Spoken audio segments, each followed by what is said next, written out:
Welcome all dear students. In this video we are going to see the short answer questions on the lesson A Letter to His Son. Dear students, this article has been written by Earl of Chesterfield.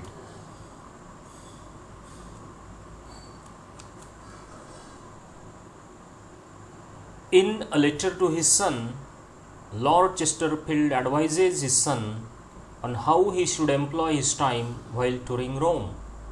He advocates a judicious balance of studies and leisure and exhorts his son to engage sincerely with the local people and their customs in order to benefit fully from his travels. First question is, why does Lord Chesterfield see the trip to Rome as an important period in his son's life? And the matter for this question, the answer that we have to see is, Lord Chesterfield advises his son to employ his time while traveling in Rome. He says to balance studies and leisure correctly. He asks his son to show interest in the local people's customs and make his travel benefiting. The author sent his son to Rome in 1749. The modern means of transport did not exist during those days, so the son had to take the journey by ship and land. This journey had certain amount of hardships. The winter journey was like an examination. It needed extreme patience to succeed. The author thinks that if his son develops the patience, he would succeed.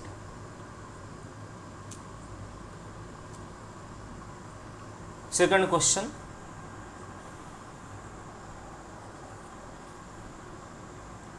How does Lord Chesterfield advise his son to divide his days? According to Lord Chesterfield, his son's stay at Rome is an important period in his life. He advises him to spend mornings with Mr. Hartley, to acquire wit, and evenings in the best companies to develop the way and manners.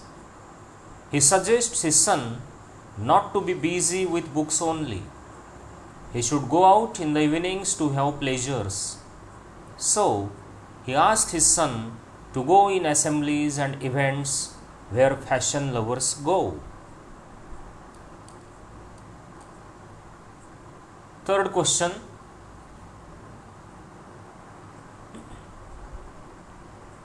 How does Lord Chesterfield advise his son to behave in assemblies? And the answer to this question is, Lord Chesterfield wants his son to be vibrant. He suggests him to engage himself in all-round development of personality. His son should attend the assemblies and events where people of fashion go. He should learn their manners and qualities of politeness, kindness, and gentle behaviors. He wants his son to outshine those who shine the most. He should go to public gatherings and speak with them in Italian language. Speaking incorrect would lead him to speak correctly. His son should not be afraid of his mistakes. He should also not worry about others laughing at him.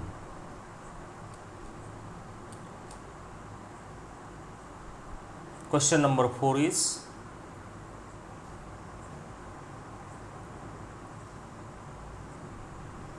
what does Lord Chesterfield warn his son against while visiting classical monuments? What does he advise him to do instead? Lord Chesterfield is careful about his son's education. He gives valuable advice. He asks his son to visit classical monuments. He suggests his son to understand the writings of classical authors and view Antonine columns and Trajan. He should buy the books on those monuments and compare them with the originals. The travelers only view such monuments, but his son should go deep into it and know the facts. Instead, he asks his son to examine them in a different way. He should study all that he sees in depth and details. Question number 5. Why does Lord Chesterfield tell his son not to mingle with his own countrymen? And the answer is, Lord Chesterfield sent his son to Rome with certain objectives. He wants his son to see and learn the manners and characters of Italian people. He should learn the foreign language and make company with foreign people. He asked his son to know their customs and show curiosity in their historical remains. If he mingles with only his countrymen, he may not know the language and facts about that country. He wants his son to become vibrant, so he should not mingle with his own countrymen.